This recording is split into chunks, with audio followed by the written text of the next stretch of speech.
Nung nagdaang aralin ay pinag-usapan natin yung detachment for attachment.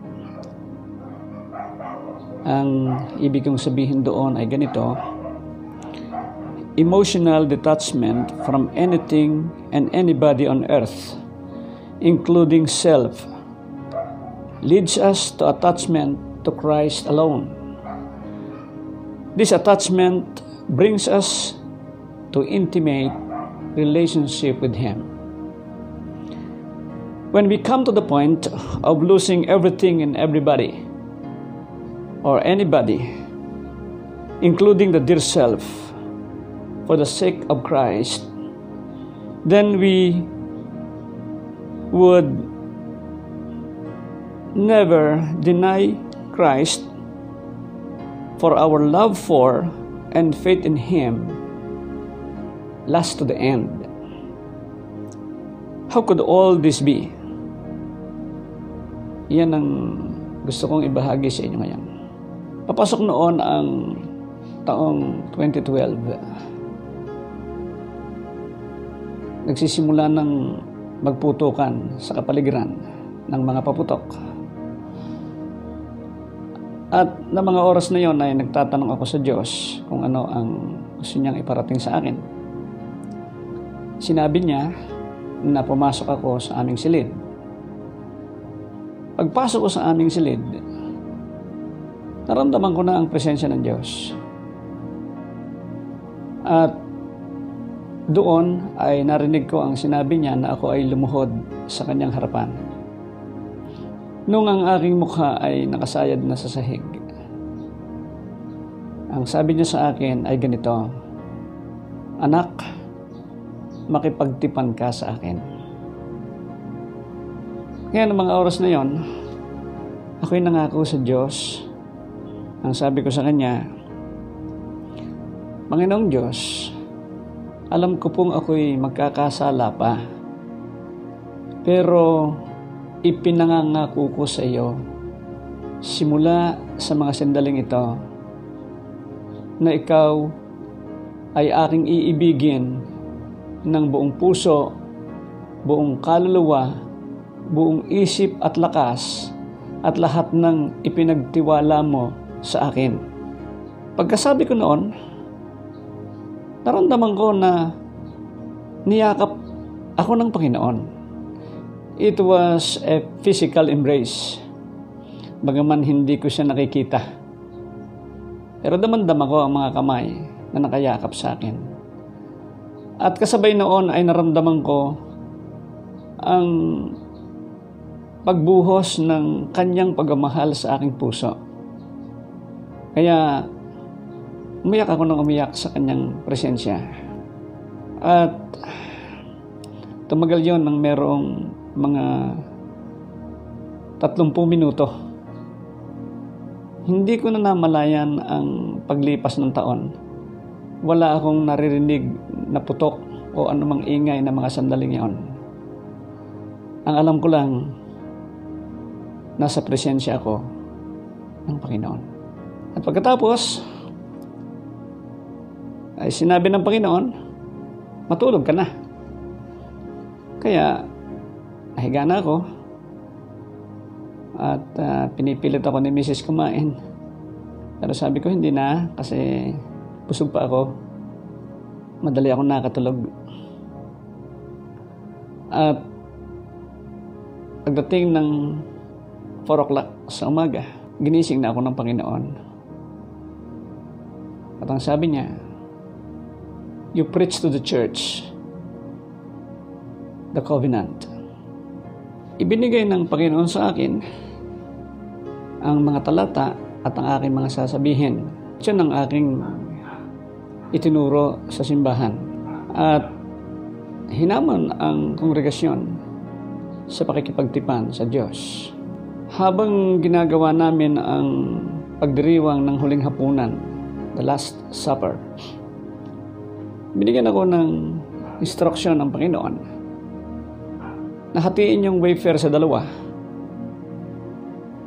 At yung isa o isang bahagi ay ipinakain sa kanila. At ang ipinasabi ng Panginoon ay ganito, "This is my body for you." At pagkatapos nilang makain yon, ipinaligay naman ng Panginoong Jesus ang kalahati ng wafer doon sa offering plate na sinasabi naman nila sa Diyos, "This is my whole life offered to you."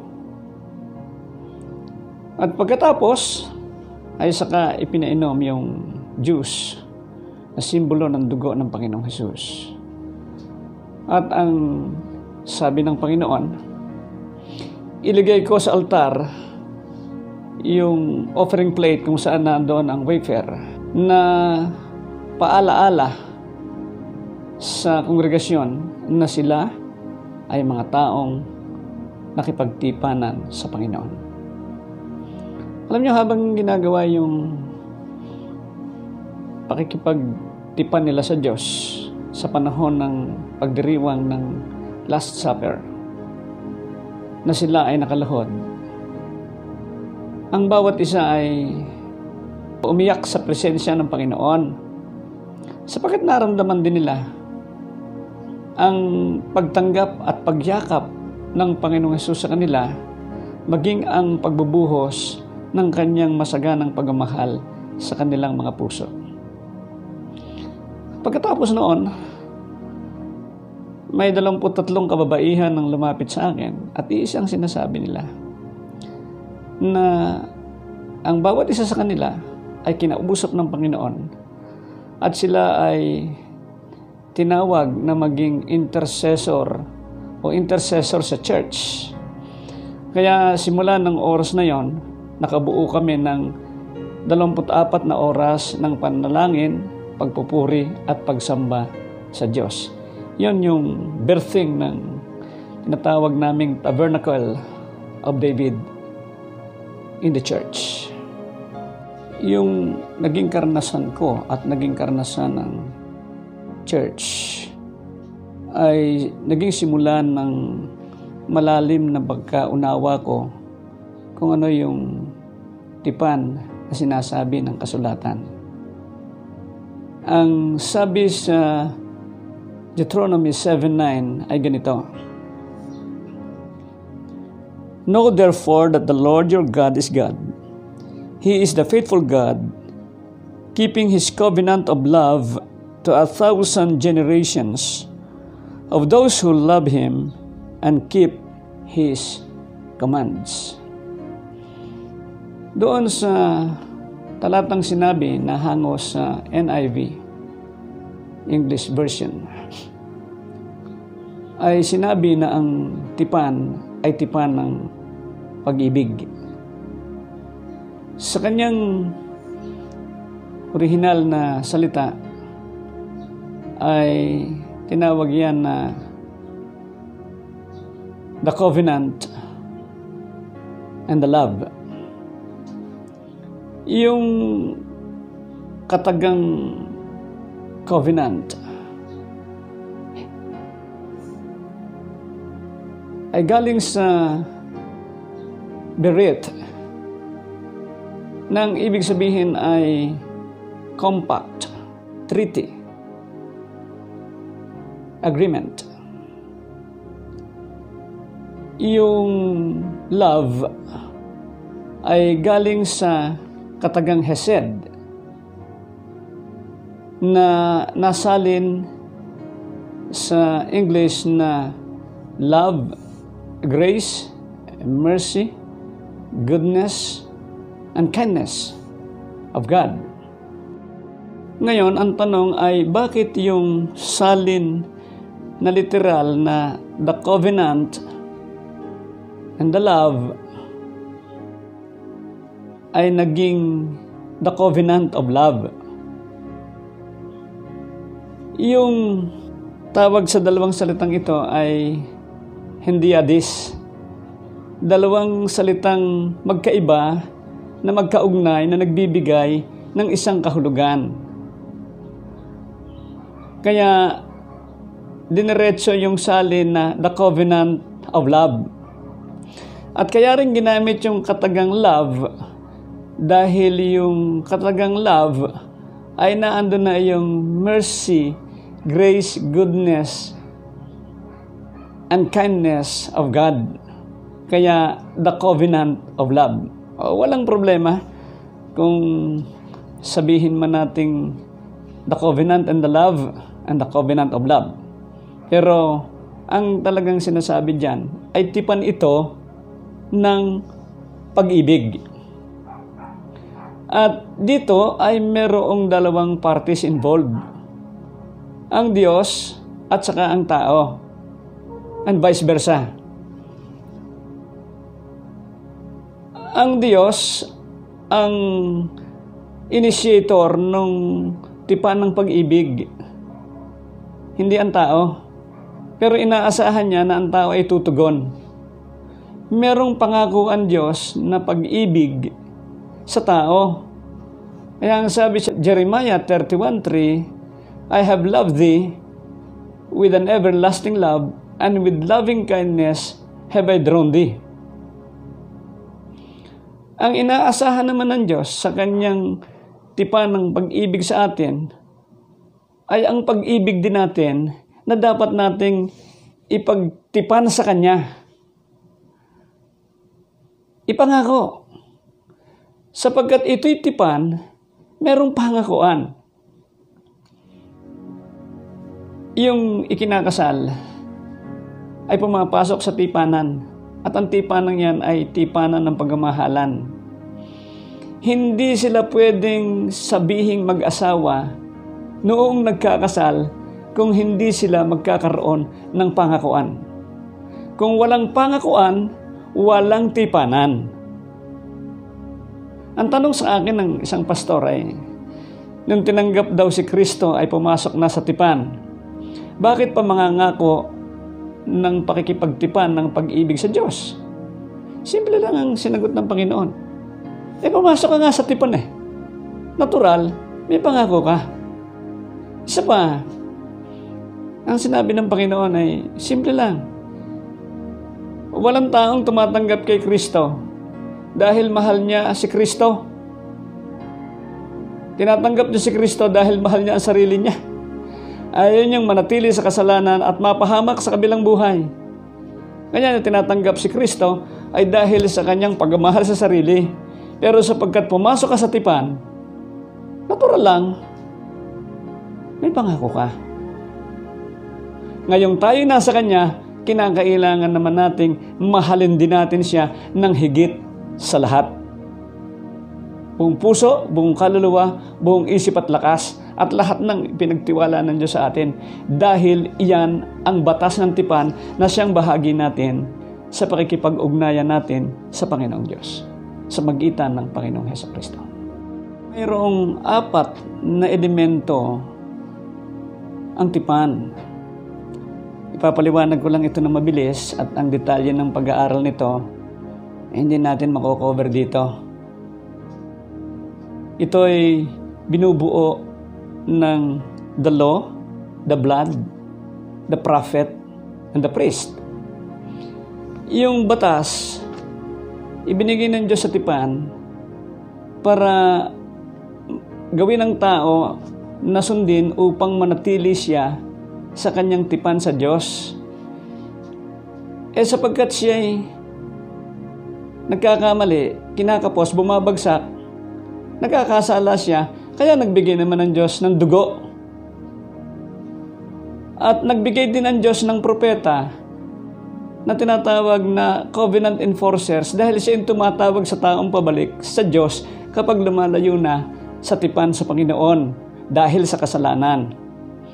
At meron ding pari na inilagay ang Diyos na siyang namamagitan sa Diyos at sa tao upang maisaayos ang kaugnayan ng tao sa Diyos kapag siya ay sumisira sa tipanan. Ang mga elementong ito ng tipan ay matatagpuan sa lumang tipan. Sa bagong tipan, ang mga elementong ito ay matatagpuan din, pero inalis na ng Diyos yung mga lumang pamamaraan. Ang Panginoong Hesus ang naging katuparan ng batas sapagkat siya ang tumupad ng lahat ng batas ng Diyos at ang sino mang sa Kanya ay sumasampalataya ay inaari na ng Diyos na matuwid dahil sa katuwiran ng Panginoong Hesukristo. Ang Kanyang dugo ang ipinalit sa dugo ng hayop at siya rin ang dakilang propeta na tumatawag sa atin pabalik sa Diyos sa magitan ng banal na Espiritu. At siya rin ang dakilang pari na namamagitan sa Diyos at sa tao. Tingnan natin na parehas lamang ang elemento, the 4 elements. Pero naging iba ang pamamaraan sa lumang tipan at sa bagong tipan. Inalis ng Diyos ang lumang pamamaraan. Pinaltan ng bagong pamamaraan. Kaya tinawag na lumang tipan at bagong tipan. Pero sa katotohanan, isa lang tipan yan.